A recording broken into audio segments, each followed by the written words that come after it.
Hujambo na karibu World Sports 14, tuangazie taarifa za michezo zinazogonga vichwa vya habari nchini Tanzania. Msimu wa 2025-2026 wa NBC Premier League umeendelea kushuhudia mabadiliko makubwa ndani ya benchi la ufundi kwa baadhi ya vilabu, hali inaonyesha presha kubwa ya ushindani pamoja na matarajio makubwa ya viongozi na mashabiki wa timu mbalimbali. Takwimu zinaonyesha kuwa jumla ya vilabu 6 vimebadili makocha zaidi ya mara moja tangu kuanza kwa msimu huu. Mabingwa watetezi Young African Sports Club ni miongoni mwa timu zilizofanya mabadiliko hayo baada ya kuanza na Romain Folz kabla Pedro Goncalves kushika nafasi hiyo na kisha Abdelhamid Molin akishika nafasi hiyo ya kuongoza benchi la ufundi. Mabadiliko hayo yamekuwa yakitafsiriwa kama sehemu ya jitihada za klabu kuhakikisha inaendelea kubaki katika ushindani wa juu ndani na nje ya nchi. Kwa upande wa Simba, klabu hiyo imepitia mabadiliko kadhaa ya kiufundi ikiwatumia Fadlu Davis, Dimitar Pentev pamoja na Steve Barker katika vipindi tofauti vya msimu. Simba imekuwa chini ya presha kubwa kutafuta mafanikio katika mashindano ya ndani na ya kimataifa,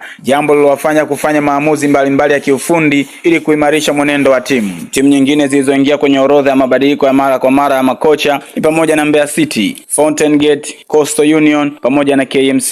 Vilabu hivyo vimekuwa vikifanya mabadiliko hayo kwa lengo la kuboresha matokeo, kupambana na hatari ya kushuka daraja au kujiweka kwenye nafasi nzuri zaidi ya ushindani. Wadau wa soka nchini wameendelea kutoa maoni tofauti kuhusu hali hiyo, ambapo baadhi wanaamini kuwa mabadiliko ya mara kwa mara ya makocha yanaweza kuathiri uthabiti wa timu, huku wengine wakidai kuwa ni hatua muhimu katika kutafuta matokeo haraka. Wachambuzi wa soka wanaeleza kuwa mafanikio ya muda mrefu yanahitaji mpango madhubuti, uvumilivu pamoja na kuamini falsafa ya benchi la ufundi. Kadri msimu unavyoelekea ukingoni, macho ya mashabiki wengi yataendelea kuelekezwa kwa viongozi wa klabu hizo kuona kama maamuzi ya kubadili makocha yataweza kuleta matokeo chanya ndani ya uwanja.